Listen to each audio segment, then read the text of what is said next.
tootmisega ja projekteerimisega, teisisõnu siis hoonete ventilatsiooni ja kütteseadmete automaatikaga.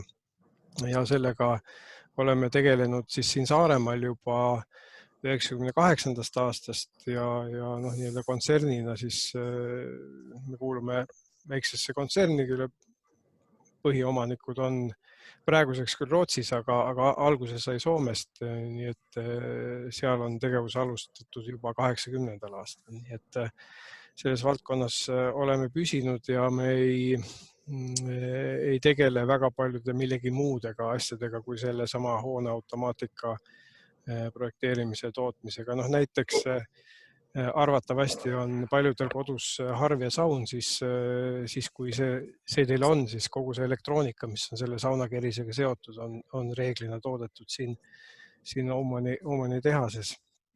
See on selline üks näide, aga muidugi meil on erinevaid tooteid umbes 1000, võib-olla isegi natuke rohkem ja toodete arv siis aastas, mis me toodame, on circa 1,4 miljonit, et see nomenklatuur on suur ja need kogused ei ole väga suured, need partiid, mida me toodame, need võivad olla 5 eksemplarist kuni näiteks mingi 10 000-ni, et see sõltub siis kliendist ja tootegrupist.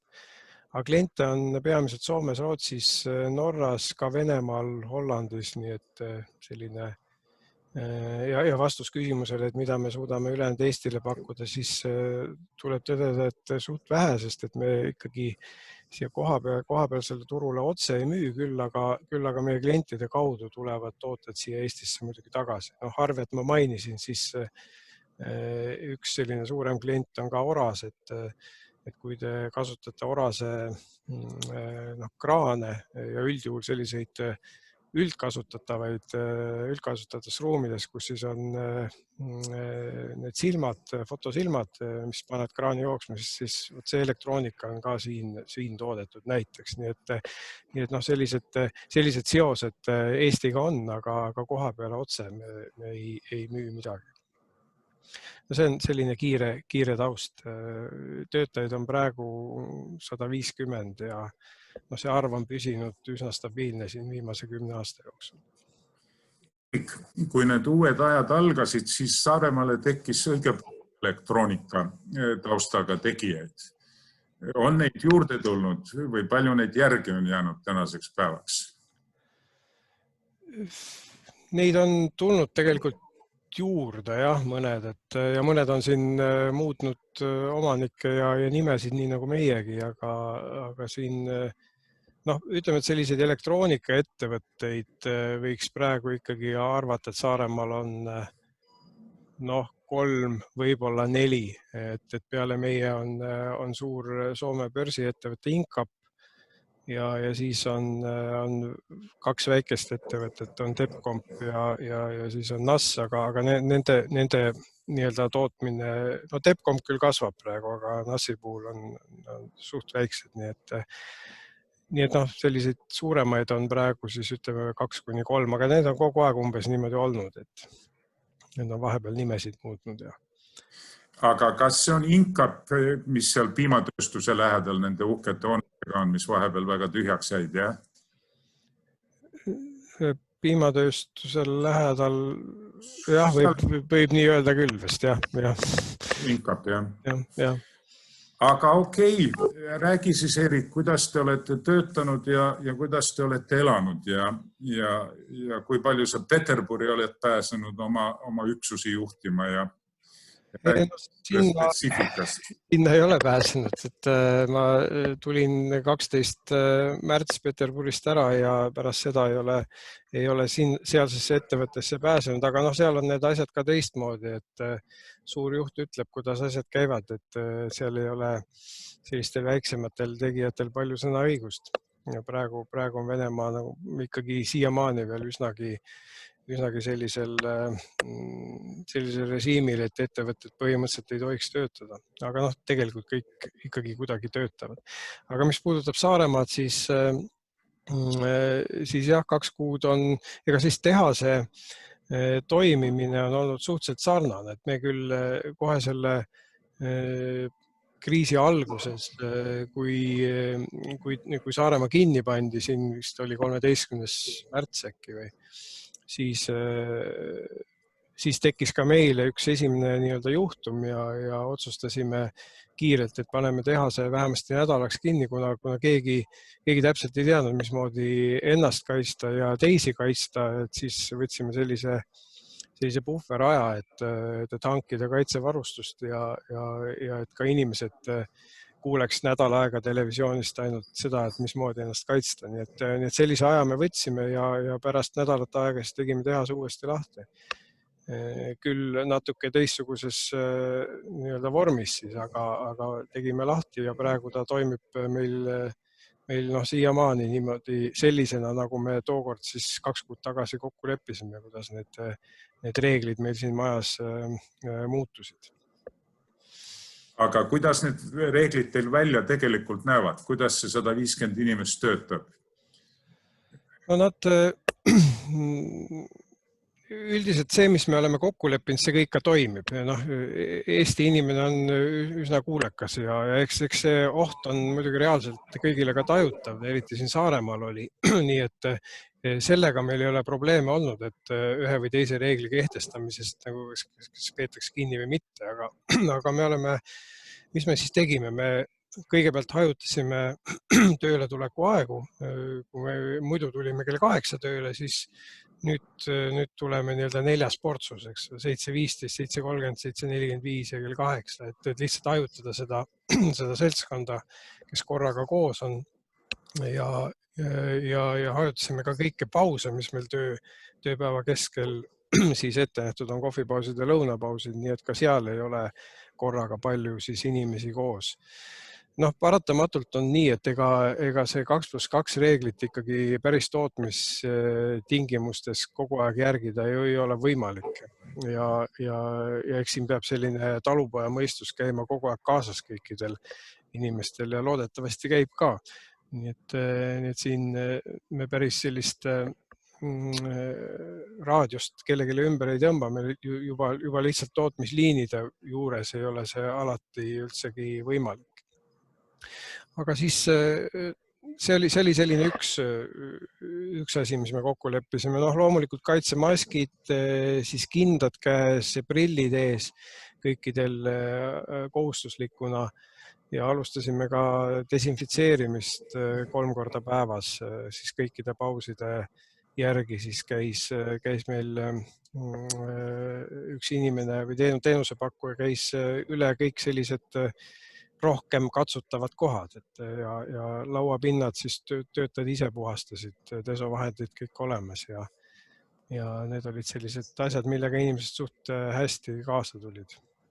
Ega muidugi selle maski kandmine päev otsa ei ole sugugi lihtne, sest et seda hapnikku tuleb ikka vähem peale, kui läbi selle maski pead hingama ja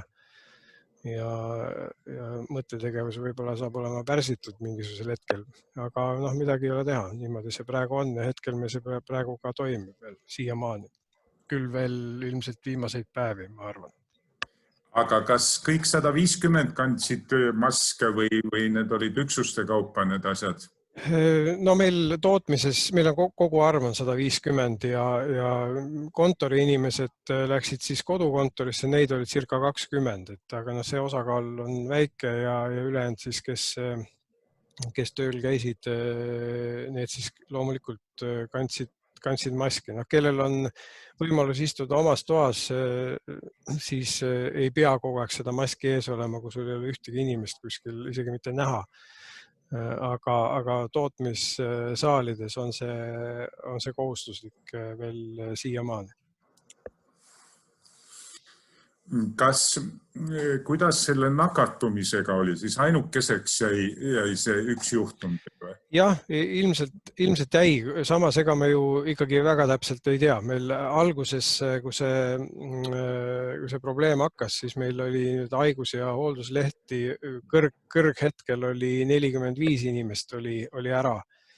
ja noh, ega nüüd nii väga täpselt ei teagi. Ma näen, et selle vestlusega on liitunud ka meie personalijuht, et Anu võib-olla tema teab täpsemalt, aga mina ei ole kuulnud, et rohkem oleks meil neid juhtumeid. Inimesed lihtsalt olid igaks juhuks kodus või siis lastega kodus, kuidas siis keegi. Aga huvitav on see, et see 2 kuud sellist totaalset desinfitseerimist ja enesekaitsmist on viinud selleni, et meil on praegu ajaloo kõige madalam haiguslehtedel olevate inimeste arv, et siin vist mõni päev tagasi oli neid 2, et sellist olukorda ei ole mitte kunagi olnud. Et sellisel perioodil nagu praegu on meil reeglina 10-15 inimest alati, ka siis haigus- või hoolduslehtedel, aga ka praegu seda ei ole. Lapsed ei saa lasteaeda, lapsed ei hakka köhima ega tule nohu, eks ole, järelikult ei pea vanemad ka kodus olema. Ja ise muidugi kaitstakse ennast ka, nii et sellised asjad on positiivselt inimese tervisele arvatavasti mõjunud. Kas me nüüd seda jätkame terveks ülejäänud eluks, sellist enesekaitsmist ja desinfitseerimist on nüüd iseasi ja valikute küsimus, aga oma mõju sellel päris kindlasti on. No loodetavasti see kätepesemises komme ikkagi nüüd laieneb oluliselt. Et on tehtud niisuguseid peidetud kaamera uuringuid väljamaal Euroopaski, kus on kempsu pandud kaamera ülesse ja on tuvastatud, et 80% kui kedagi kempsuruumis ei ole, siis käsi ei pese. Kui keegi teine on, siis pestakse. No see selleks. Kas te olete teinud uuringut selle kohta, palju teie rahvas siis teie nendel suursündmustel osales? Ei ole. Me väga ei taha inimeste eraelus tuhnida, et käib keegi, kes seal, kus tahab, et ega me tõepoolest seda ei tea. Et selge on see, et meie inimesed osalesid nii võrkpallimängudel kui ka sellel mullifestivalil, aga palju neid oli, ma tõesti ei tea. Pole ausalt öeldes huvi ka tundnud.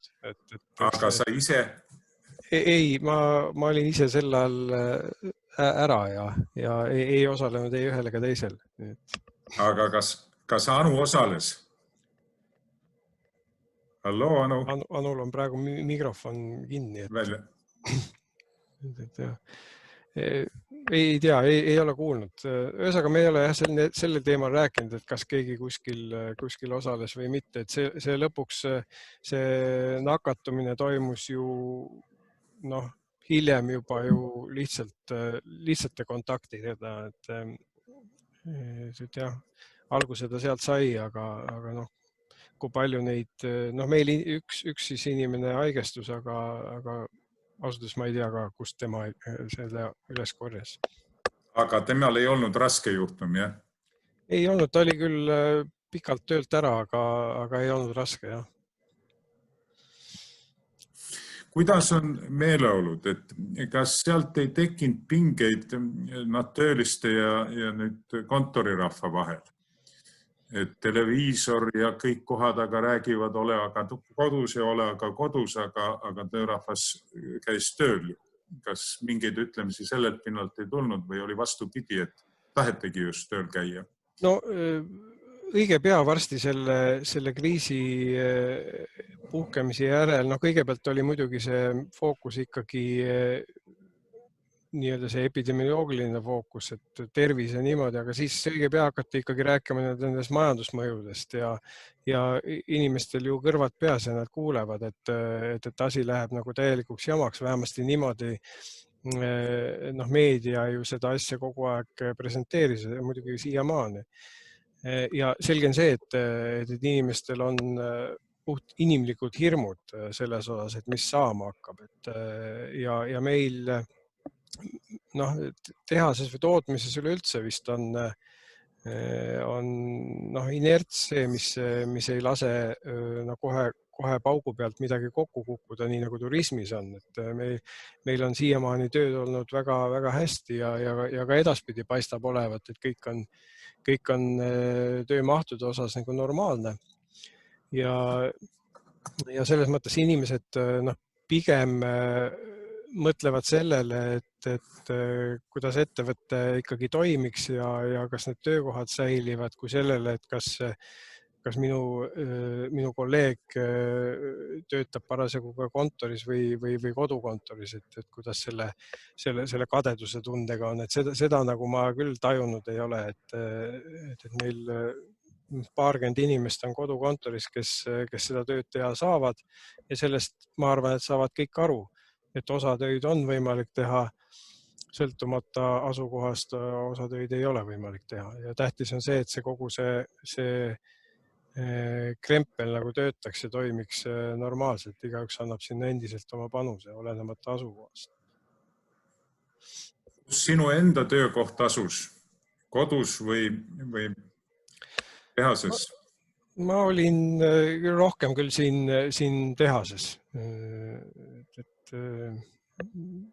Jah, meil kontor suuresti oli küll ära, aga mitte kõik. Nii et ise ma olin rohkem siin kontoris. Aga räägime siis nüüd sellest majanduslikust poolest, et kuidas see tootmine on läinud ja mis mured on olnud, takistusi olnud? No eks meil muidugi, kui vaadata kogu grupi seisu, siis ikkagi langus võrreldes eelmise aastaga on olemas, mitte küll väga palju, aga sealt circa 10%. Meil on ka töö või ütleme, inimeste arv veidi vähenenud, nii et kui nüüd puhtalt tehase Oman Estonia olukorda vaadata, siis me oleme praegu väga suhteliselt hästi ikkagi tööga kindlustatud. Ka tegelikult paistab järgmised 2 kuud, et on täitsa normaalne, aga osa sellest teadmisest, 2 kuu tagusest teadmisest on meil seotud ennustustega, mida me siiski ei saa kindlateks tellimusteks veel pidada ja see, et mismoodi meie kliendid siis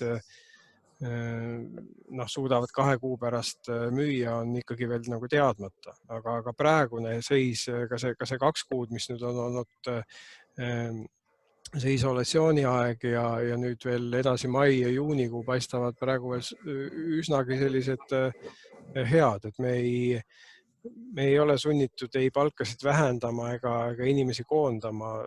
Me ei saa nautida KredExist tulevaid hüvesid ja riigipoolseid hüvesid ja ühest küljest võiks tunduda, et jama, aga teisest küljest on see ikkagi väga hea, et me neid nautida ei saa. Et meil on oma võimekus maksta nii palka kui ka hoida inimesi tööl. Aga kuidas see tarnete pool on töötanud? Kuidas jupid on kohale tulnud? On seal suuri häireid? Nendega oli probleeme tegelikult isegi rohkem võib-olla ennem seda, kui probleemid siia Euroopasse jõudsid, sest et kõigepealt ju probleemid algasid Aasiast ja siis olid need tarneprobleemid võib-olla veidi isegi tajutavamad, sest seal ju pandi kõik tehased sirgelt kinni.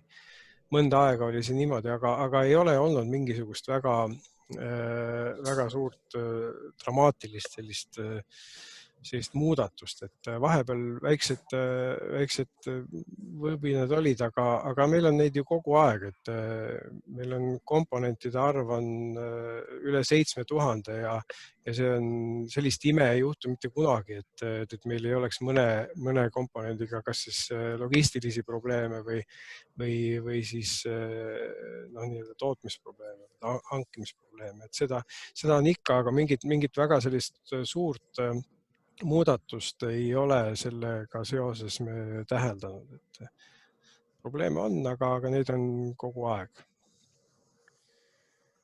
Kuidas see asi on läinud niimoodi üldhinnanguna, et keda kiidetakse ja mida kiidetakse ja mida kritiseeritakse?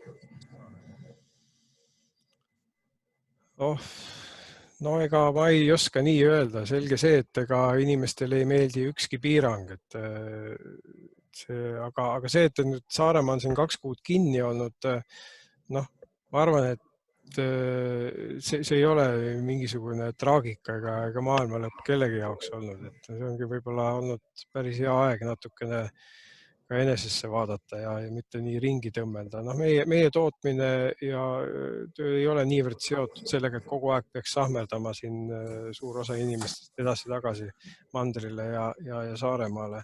Et meie inimesed, kes siin töötavad, on siiski suhteliselt paiksed ja selles suhtes ma arvan, et noh, ega ju ei tea, igas perekonnas on omad olukorrad, et kuidas see isolatsioon on mõjunud, aga nüüd tootmist vaadates siis ei ole nagu suuremaid probleeme olnud.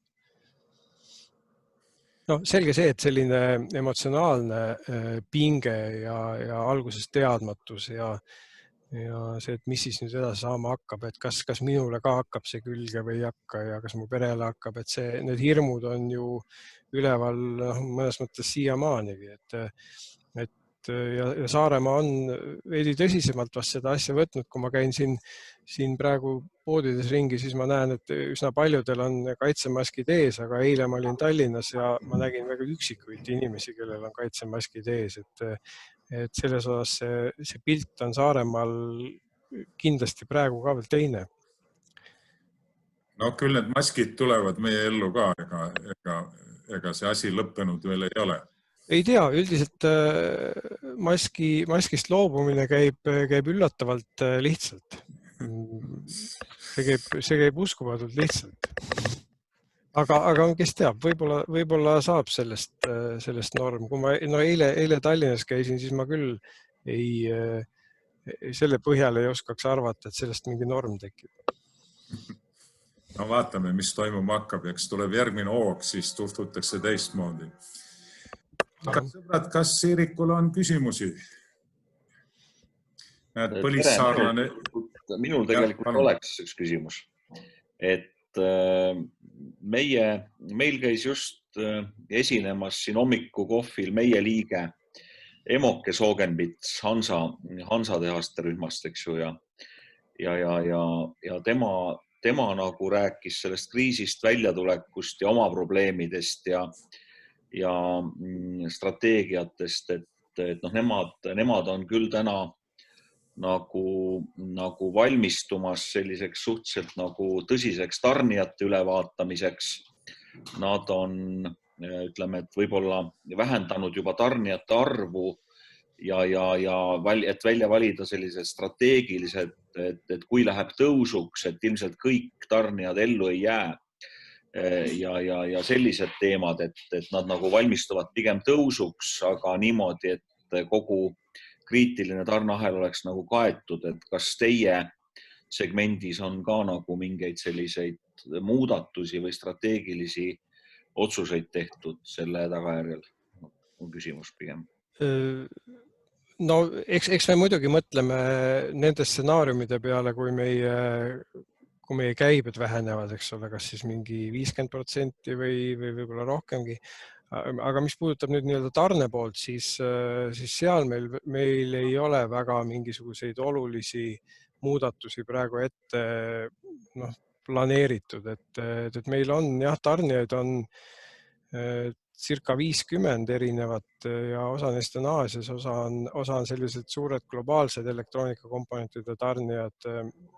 Neid me ei plaani kuidagi nii-öelda asendada kellegiga, sest et see ei olegi nagu võimalik. Eks me oleme neid tarnijaid vähendanud aja jooksul kogu aeg selleks, et oma tööd vähendada ja lihtsustada ja tagada, ja olla nende tarnijate juures, kus on kogemus hea, aga paraku meil on siiski palju ka neid tarnijaid, kes tarnivadki meile 1-2 komponenti ja seda kuskilt mujalt ei saa ja seal me võime ju mõelda, et sellega võib olla probleeme, aga alternatiiv on see, et sa mujalt ei saa, siis sul ei ole teisi variante. Et jah, tarne poolest meil praegu ei ole hetkel veel mingisuguseid konkreetseid plaane hakata nagu oluliselt midagi muutma. Et meil praegu õnneks asjad toimivad ja näha on, et Aasia on saanud oma asjad käima praegu ja siis ei ole põhjust ka nagu väga olulisteks tõmblusteks.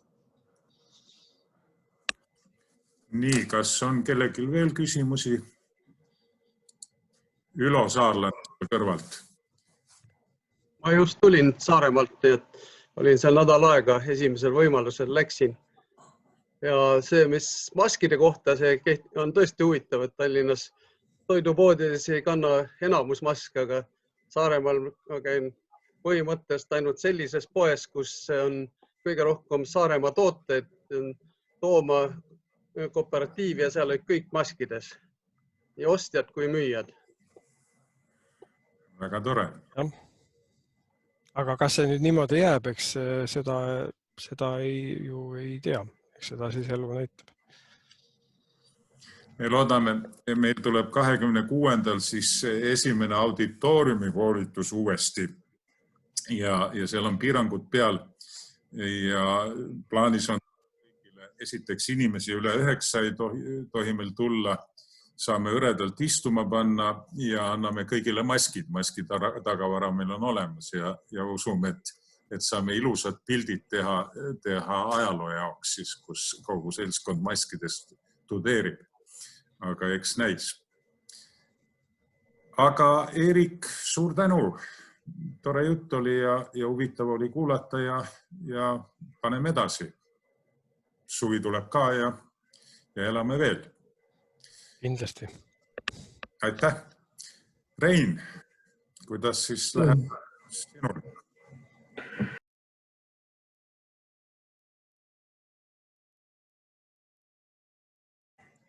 Võib-olla ka siis tunnustaks kõigepealt Saare golfi, võib-olla kõik ei tea, et Saaremaal on üks kenamaid Eesti golfiväljakuid juba 12 aastat. See suvi augustis tuleb 12. sünnipäev ja selle aasta alguses paistis, et tuleb üks kõige paremaid hooaegu, aga nüüd see viirus tõmbas kõikidele asjadele kriipsu peale. Saare golfis käib mängimas siin mängiti eelmine aasta umbes 9000 ringi ja sellest pooled ringid olid kohalike mängijate tehtud. Siin on üks väike selline golfiseltskond. Golfiväljakul võiks olla klubi umbes suurusega 1000 mängijat, siis oleks nagu klubi täis. Meil siin on kohalikke mängijaid umbes 60. Vanas klubis on kokku umbes 120 mängijat, eks ole. Ja sellest tulenevalt meie kõige suurem klientide või mängijate osa tuleb kas siis Eesti mandrimängijatest või siis ka kõige suurem osa on Soome mängijad. See tähendab, et kui Saaremaa pandi kinni, siis meie väljak oli suht vaikne. Samas see aasta oli selline eriline aasta, kus Saaremaa golfiväljak ja üldse esimene Eesti golfiväljak, mis talvel üldse kinni ei pandud. Sellepärast, et põhimõtteliselt Saaremaal sellel aastal talve ei olnud. Ja väljakul sai mängida ja mängiti talv läbi.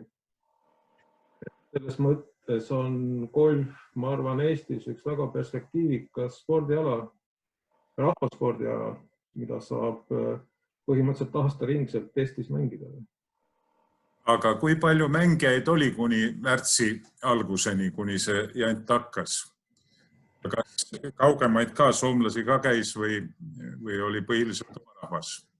Põhimõtteliselt ainult meie enda kohalikud mängijad käisid selles mõttes, et enne seda, kui Saaremaa kinni pandi, talvisel ajal ei ole harjunud inimesed käima kuskil mujal mängimas, eks ole. Ainult kohalikud mängijad, kes siin käisid mängimas. Ja kui Saaremaa pandi kinni, siis meie kliendibaas tegelikult nagu lõigati ära. Samas meid nagu golfiväljakuid üldse nagu kinni ei pandud ja Tallinna golfiväljakud olid äärest ääreni täis. Väga populaarne, see on praktiliselt tiiaegu, vabaaega leida ei olnud. Oli kuulda, et kui tahad niitväljal mängida, siis 2 nädalat ette tuleb tiiaeg ära panna. Ehk selles mõttes, et kõik need, kes siin käisid mängimas, mina ütlesin, et nad on nagu kuningakassid, et väga sihuke eksklusiivne golfiväljak neil. Ja tõsi, saime uusi külalisi ka, et päris palju inimesi otsisid kohta, kus veel käia jalutamas. Siis nii mõnedki inimesed olid leidnud ka golfiväljaku, jalutasid ilma golfi mängimata. Ma arvan, et nemad võiksid olla ka järgmised golfimängijad siin. Et selles mõttes olid kõik teretulnud. Ja kui rääkida sellistest positiivsetest asjadest, siis ma ise küll loodan, et inimesed nüüd võiksid leida uuesti golfiväljaku kui koha, kus saab kohata. Et see koroonaviirus hästi näitas kätte, et tegevused, mis toimuvad välisõhus, need on ikkagi nagu lubatud ja teretulnud.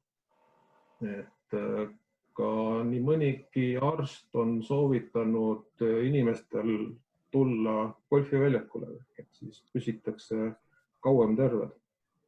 Ja tõsi, meie nagu mängureegleid tuli ka natukene muuta.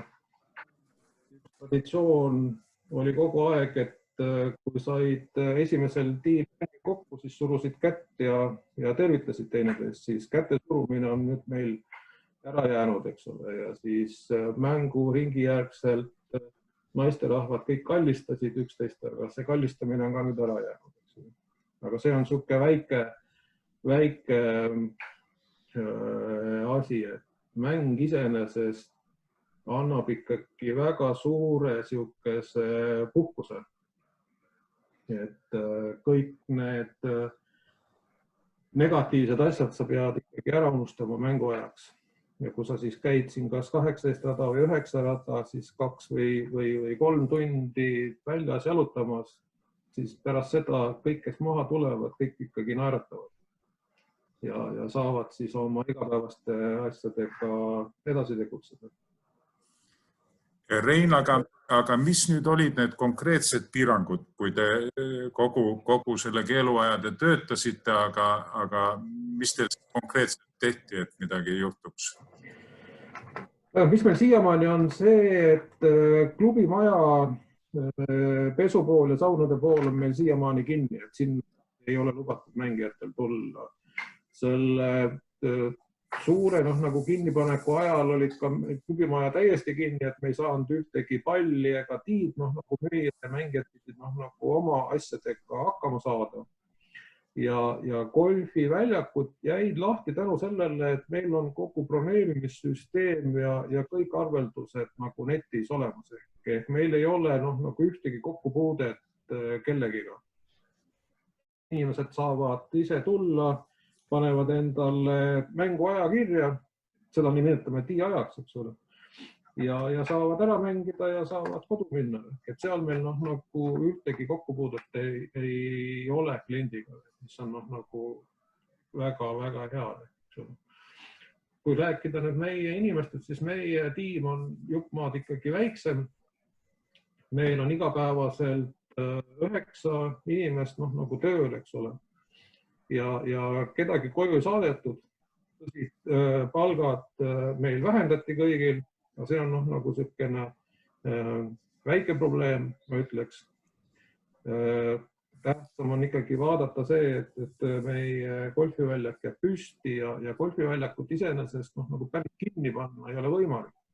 Sellepärast, et hoolimata sellest, kas viirus on või viirus ei ole, siis muru kasvab ja golfiväljakut peab seda igapäevaselt niitma. Kui sa selle tegevuse ära jätad, siis golfiväljakut paari nädala pärast põhimõtteliselt nagu enam ei ole. Aga kas tänavusel talvel pidi ka muud niitma või? Talvel päris niitma ei pea, aga talvel on ette nähtud ära teha talvised ettevalmistustööd. Ausalt, et see talv oli suke eriline, eks ole. Meil päris palju töid on vaja teha sellisel juhul, kui näiteks tiigid on jäätunud ja me saame kõrkeid lõigata. Seda me see aasta teha ei saanud, eks ole. Eelmine aasta me tellisime eraldi selle jaoks, seda me ka teha ei saanud, sellepärast, et inimesed ei tulnud Saaremaale seda tööd tegema, kardeti. ma ütleks ausalt öeldes, et nagu asjata, aga okei, inimestest tuleb ka nagu aru saada. Ja fairwaydel, mis on siis nagu need raja kõige suurem osa, siis need ära meil ei külmunud, eks ole, siis me ei saanud murutraktoritega sinna peale minna. Et osa töid on jäänud praegu maikuusse, mis me peame maikuus tegema. Et ta on hoopis teistsugune aasta olnud kui traditsiooniline aasta. Rein, ma küsiks nüüd teisest vallast, et meil on liikmeskonnas üllatavalt palju on golfimängijaid ja kas see välja kuulutatud soodustus nüüd ICC liikmetele ikkagi kehtib, kui teie teenuseid tulla tarbima? Kõik soodustused kehtivad ja meil on praegu eripakkumised veel selle koroona piirangust välja tulekuks. Et selles mõttes, et praegu on kõige soodsam aeg alustada golfimänguga. Eriti nagu meil siin. Et võtame kõik huvilised vastu, õpetame nad mängima, leiame nendele sõbrad ka, kellega nad saavad koos mängida, sest selle sõbra leidmine on nagu kõige olulisem asi. Sest esimesel 2 aastal, ma ütlen ausalt ära, see on nagu väga raske mäng. Et palli lendu saada ja sellest mõnu tundma hakata. Ja juhul, kui sa seda sõpra ei leia ja jääd sinna üksinda, siis on väga suur tõenäosus, et sa viskad kepid nurka ja sa enam ei tule. Seal on nagu väga suur eelarvamus inimestes, et golf see on selline pensionäride mäng ja et ma enne, kui ma enam midagi muud ei hakka teha. Aga tegelikkuses ta on keeruline, ta on väga põnev ja mängitav kõikidel eluaegadel. Ja kui nüüd nagu pihta hakata, siis ta ei ole nii lihtne, näiteks nagu metsajooks, et lähen teen metsajooksu ära, eks ole, ja juba ongi asi selge. Seal tuleb pikk aega harjutada ja aru saada sellest, et millest see mäng koosneb. Siis saab temast ka nagu mõnu tunda ja sul on lõbus ja põnev. Mida sa, Rein, ketasgolfist arvad? No ketasgolf on maha kopitud golfi pealt siis nende ketaste loopimiseks ja kindlasti ta on samuti põnev ja teine spordiala, eks ole. Ma tunnistan ausalt, et ma olen ketast visanud, aga seda ketasgolfi ühel ajal ma ei ole käinud, sest ma ise hakkasin golfi mängima 95. aastal ja jäin sellesse viirusesse koheselt ja praktiliselt teised spordialad on nagu kõrvale jäänud. Enne seda tegin mäesuusatamist ja käisin jooksmas aga need on kõik nagu ära jäänud, sest golf on täiesti endasse. No ma lisaks juurde, et peale ju golfi teie juures saab ka väga maitsvalt süüa. On need kokad alles või praegu on toidupool kinni, eks täiesti ei ole? Moment praegu on toidupool kinni, aga järgmine nädal on plaanis ta uuesti lahti teha. Meil endiselt tööl ja talvel tegime selle asja, et siia klubi maja tegime väliterassi juurde, kus oleks hea ja mõnus istuda väljas. Ja oleme teinud selliseid väiksemaid investeeringuid siin maja juures, et saaks veel paremaks seda oma teenust teha ja nüüd suve alguses veel on meil päris suured investeeringud raja kvaliteeti, mida nagu koheselt ei näe, aga ega me ei vaata ka oma töid sellise 1 kuu perspektiivis, vaid ikka mitme aasta peale nagu ette. Ja sellest Saaremaa golfiväljakust on vaja kasvatada Eesti kõige kenam golfiväljak, et mängijatel oleks põhjust siia tulla. No Pärnuga annab võistelda, Pärnu selle peiga annab võistelda, aga... Annab võistelda küll, aga sellegi poolest Pärnu väljak on, ma ütlen, väga kena ja sellised linkstüüpi väljak mulle nagu isiklikult nagu väga meeldivad, eks ole.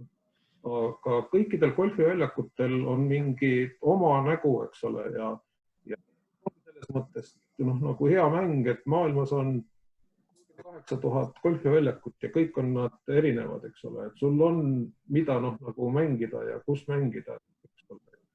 Ja kui vaadata Saaremaad, siis see on ikkagi nagu külalisväljak siiamaani olnud. Ja siia inimest meelitada, siis see on ainuke võimalus see, et väljak peab olema väga-väga hea. Praegu ta on ainult hea. Eerik, kas sa mängid golfi? Ei mängi. Mul on praegu veel mingid teised eneseliigutamise vormid, aga no mine tea. Ei ole jah selle golfiga nakatunud. Aga Rein, kui palju Suur-Peeter ka teil külas käib ja palju ta ise mängib? Ise ta mängib päris palju, ma ütleks, eks ole, ja Saaremaal ta jõuab korda aastas. See aasta ta ei ole jõudnud. See aasta ta jäi enne seda kinnipanekut jäi Hispaaniasse kinni. Ja ma ütleks, et tegelikult Eestis oli palju lihtsam olla, kui seal Hispaanias. Seal nii mõnigi golfimängija jäi Hispaaniasse kinni ja olid ikka päris nukrad seal ausalt öeldes. Et meil siin läks ikkagi palju lihtsamalt see asi. Ja praegu nagu ootame, millal saab Eesti piirid lahti, siis me vast jõuame mingisuguse rahuliku aasta ära teha ja üle elada selle ajal. Nii, kas on teistel küsimusi Reinole? Üks küsimus on, et see Stockholmi lennuliin ikkagi jääb see aasta olemata, mis pidi tulema.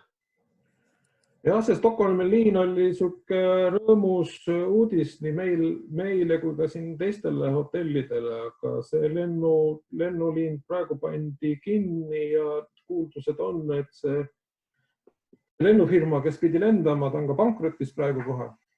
Sest ega need lennufirmad ei jaksa sellist maha või kinnipanekut üle elada.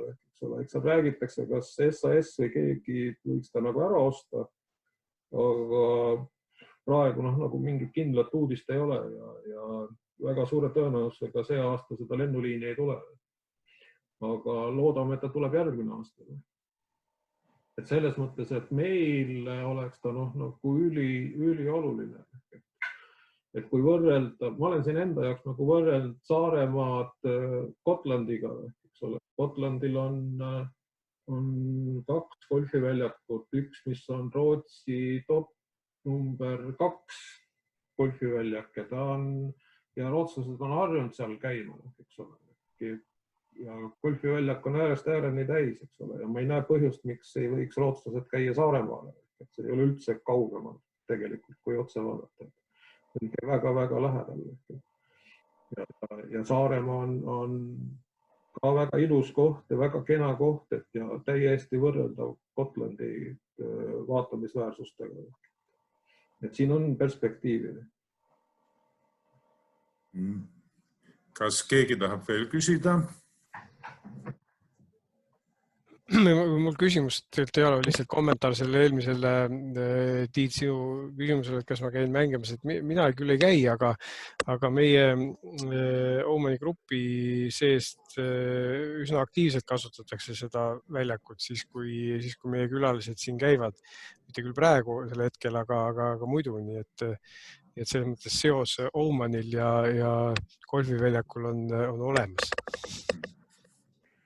Igal juhul me kutsume kõiki teid külla. Kui te siiamaani ei ole mänginud, siis tulge siia, teeme demod, näitame, mis ja kuidas nagu käib ja räägime lahti, mis on see golfi olemus.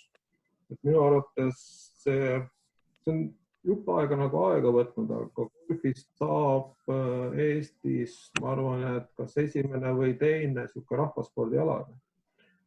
Näiteks kui me võtame praegu spordiregistri andmed, siis kõikide harrastajate suhtes golf on kuskil seal teises 10, eks ole, aga kui me võtame täiskasvanute seast harrastajad, siis golf on olnud aastaid 5. spordiala, mida nagu nagu seda ei tajuta, et seda ikkagi mängitakse niivõrd palju, eks ole, ja sealt kasvada esimese 3 hulka ei ole üldse väga keeruline. Et golfi on nagu pärsinud minu meelest selline nõukogude ajast kaasa saadud teadmine, et džäss, sigarid ja golf, see ei ole nagu meie jaoks. Et see on nende rikaste kapitalistide ala, eks ole, ja inimesed seda tegelikult ei teadvusta, aga nii ta on, et kui kutsuda inimesed siia demole, kes ei ole nagu golfiga enne kokku puutunud, siis räägitakse kogu aeg, et see ei ole meine, see on pensionäride ala. Ja nagu kui tehakse esimene mänguring ära, siis saadakse aru, et see ikka nõuab päris palju energiat, eks ole, ja head füüsilist seisu, et korralikult seda mängida. Ja siis öeldakse, et see ei ole põnev. Mängitakse üks ring ära ja siis öeldakse, oi, see oli nii põnev. Ja pluss veel nagu selline kasvatuslik efekt, et golf on, öeldakse, et härrasmeeste mäng, et kõik on ausad. Ja uskumatuga küll see ei ole, siis need golfimängijad kõik ongi ausad. Kirjutavad oma löögid ise üles ja ise pannakse trahvena. Ma olen olnud aastaid golfikohtunik, eks ole. Ja golfikohtunik ei ole inimene, kes mängijatele paneb trahve. Et siin on hoopis nagu vastupidi, et kui golfikohtunik, mängija kutsub golfikohtunik enda juurde, siis golfikohtunik kõigepealt ütleb, et kuidas ma saan sind aidata.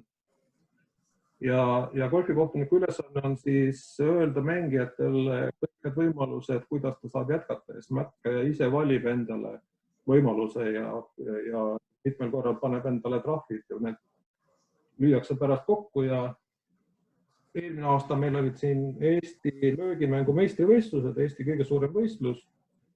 120 mängijat oli siin 50 hektari peal laiali ja meil oli 2 kohtunikku kogu selle pundi peale ja me ei vaielnud selle üle, kes kui palju lööke tegi.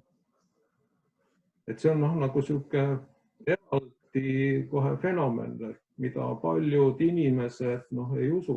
Kunagi ma olin 2010-14 aastane Eesti Golfiliidu peasekretär, siis seal EOK-s ma tutvustasin ühele 2 võistlejale, mis on golf ja tema ütles, et see ei ole võimalik. Nagu nii mingid itaalased teil seal huiavad metsa vahel. See ei ole nii. Ja see on nagu väga hea, eriti nagu praegu meil selles situatsioonis, kus me räägime sellest dopingust ja kõikidest muudest asjadest. Ja kui mõelda, mida see lastele annab, eks ole, siis lastele see õpetab, et on olemas võimalus mängida ausat mängu. Ja seda koos oma vanematega, et golf on selline mäng, kus lapsed, vanemad ja vanavanemad saavad koos võistelda. Väga palju ei ole selliseid teisi spordialasid, kus see võimalik oleks koos seda teha. Ja suure tõenäosusega lapsed aastas 12, 13, 14 annavad vanematele pähe, nii et nui nelja. Et seal see areng on lastel ikkagi nagu suht palju kiirem. Selge, et sai Rein juurde nüüd päris mitu golfihuvilist. Et uskasid võluvalt rääkida ja meie 3. esineja, aitäh! Meie 3. esineja pole ilmselt ühendust üles saanud. Ja piirdusime siis golfi ja Oumaniga, piirdusime Reinu ja Eerikuga, aga Saaremaa tunnetuse saime. Olete vaprad ja terved ja tugevad. Ja öelge viimane küsimus Saaremaa kohta. Kas, Rein, oled sa silla poolt või vastu? No võib-olla ma ei ole nagu kõige õigem inimene, sest ma siin Saaremaal elan eelmise aasta jaanuarist, et olen nagu suht vähe aega olnud. Aga mina olen silla poolt. Eerik? Ja mina olen ka silla poolt. Ma olen isegi osalenud sillakomisjoni töös aastaid siin Saaremaal ja kirjutanud selle kohta ka ühe tasuvusuuringu, nii et ma ei ole tegelikult kõige objektiivsem inimene vastama nagu üldiselt saarlaste seisukohast, aga ma arvan, et see ei ole väga palju muutunud, et circa, või tegelikult võib-olla on natuke muutunud, aga tookord oli see circa pooled on pooled mitte, et eks generatsioonid muutuvad ja sellega seoses ilmselt arvamused lähevad ka rohkem sinnapoole, et saar peaks olema rohkem avatud. Ülo, mida sina arvad?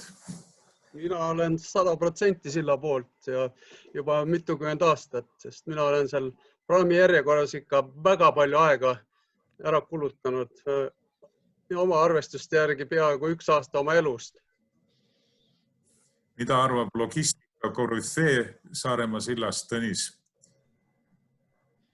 Ei, no mina olen ka poolt selles mõttes, et see kindlasti ju annaks kiiremaid ühendusi, et siin ei ole isegi midagi rääkida. Ruta, mida sina arvad? Ma ei teagi, ma arvan, see on selline keeruline küsimus, et ühelt poolt on ju tore, kui seda silda ei ole, et see muudab Saaremaa eksootilisemaks, aga loomulikult, et logistika mõttes, töökohtade mõttes, majanduse mõttes oleks see super. Kas sa tahad midagi veel omas plaanis lisada, et sa oled nüüd pikalt kuulanud ja hakkame vaikselt lõpetama ka, et mida sul lisada on? Ega vist ei olegi, sest et kogemused on üllatavalt sarnased, et ega meil vist, et seal hakkab mängima konkreetselt selle valdkonna spetsiifika, aga muus mõttes sama, et meil kõigil tuli see ootamatult, pidime hakkama saama ja nii ta on. Ja ilmselt jääme ellu ja ilmselt jääb seda õpetlikku ja kasulikku kogemust jälle palju kasutamata, nii nagu eelmistegi kriiside puhul, et mingid hoiakud muutuvad, aga need suured muudatused, mida mitmed artiklid siin on oodanud ja lubanud, ja mõttetused, milles me ka elame, et need nüüd muutuksid, arvata võib, et suuri muutusi ei tule. Et kannatada saame, aga inimene jääb ikka inimeseks. Ahnus jääb alles ja reisikihk jääb alles ja rohkem jääb ka alles see pagana kapitalism oma sellega kiiremini ja rohkem. Aga loodame, et mingid korrektiivid tulevad. Niimoodi, meie 3. esineja ilmselt ei saanud ühendust püsti ja kui sa, Tiit, lubad, ma küsiks ühe küsimuse veel laiale ringile, et mis te arvate, kas nüüd, mul on 2 teooriat, et kumba te toetate, et kas peale kriisi selle kaugtöö ja virtuaalsete suhtluse ja virtuaalkoosolekute roll pigem nagu läheb tagasi manuaalseks, et kõigil on sellest virtuaalsest suhtlusest nagu väsimus ja tüdimus, või ikkagi te näete, et praegu osa protsesse ja osa tööd nagu lähebki virtuaalseks ja kaugtööks. Mis teie arvate sellest asjast peale kriisi? Ma võin arvata oma selle ettevõtte seisukohast on niimoodi, et me praegu nüüd lõpetasime selle nädala algusest ka kaugtöö vormi ära, et inimesed on uuesti tööl ja see tegelikult on ikkagi väga individuaalne, kellele see kaugtöö või nii-öelda kodukontori töö sobib ja kellele mitte. Ma arvan, et õige mitmed ikkagi nihelesid juba tükk aega, et saaks seda keskkonda vahetada ja saaks teiste inimestega ka paar sõna juttu ajada, mitte ainult Skype'i või Teamsi või Zoomi vahendusel, aga et nagu päriselt ka.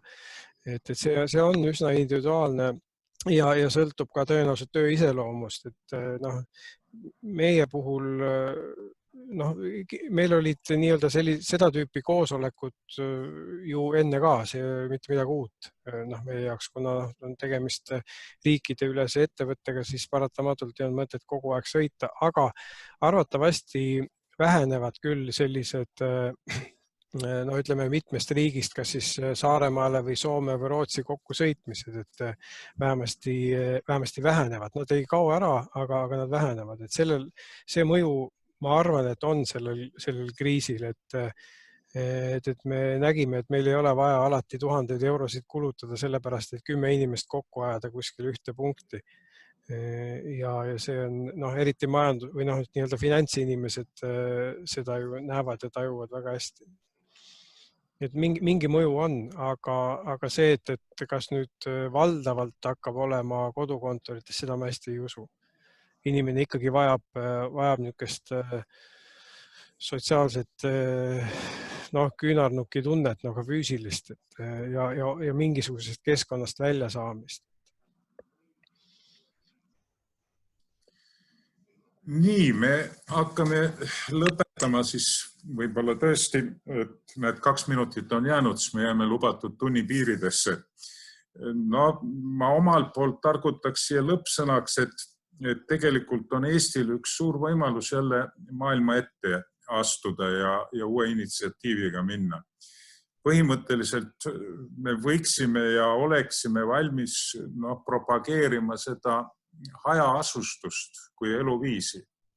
Meil on kõik eeldused selleks olemas ja praegune kõik see meie individualistlik taludes elamise viis ja meie IT, kuidas me sidet saame siiski korralikult teha ja praegune see koroonalugu muidugi annaks kõvasti tuge, aga ilmselt see lugu kõik kustub. Rein Taagepera on öelnud väga uhkelt, et kui me jääme midagi järgi tegema, siis me oleme alati maas. Et me peame pakkuma midagi uut ja vägevat, aga kahjuks, kui Rein Taagepera oli selle suure partei esimees, siis see partei muidugi taolisi uuendusi ette ei võtnud. Praegu on siis kord, aga ega ma väga tugevalt ei usu, et mingit suurt suunamuutust tuleks. Aga tänan tulemast. Aitäh Reinule, aitäh Eerikule, aitäh kõigile tulijatele ja me loeme, et saime hakkama selle esimesega. Tõnis, me võtsime teatepulga üle, oled sa nõus, jah? No nagu me sinuga rääkisime, et me nüüd 5 korda tegime ja meie nüüd annamegi teatepulga üle, et me nüüd keskendume rohkem nagu face to face ja juba sellistele otse tegevustele, analoogtegevustele, aga jätkame siis seda virtuaalsuhtlust siin teie kella 10 kohvikuklubi formaadis. Elame veel, ilusat suveootust ja hoidke tervist.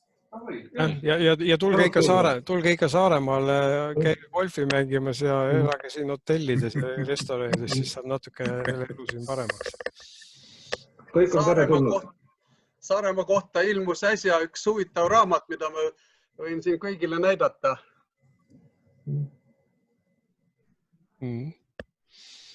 See on väga huvitav, aga natuke halvasti redigeeritud raamat keeleliselt. Jah, loodetavasti meie olukord ei lähe siin selliseks, et kunagi 60 aasta pärast avaldatakse raamat Kevad 2020. No te olete vapralt vastu pidanud. Elame veel. Aitäh! Nägemist!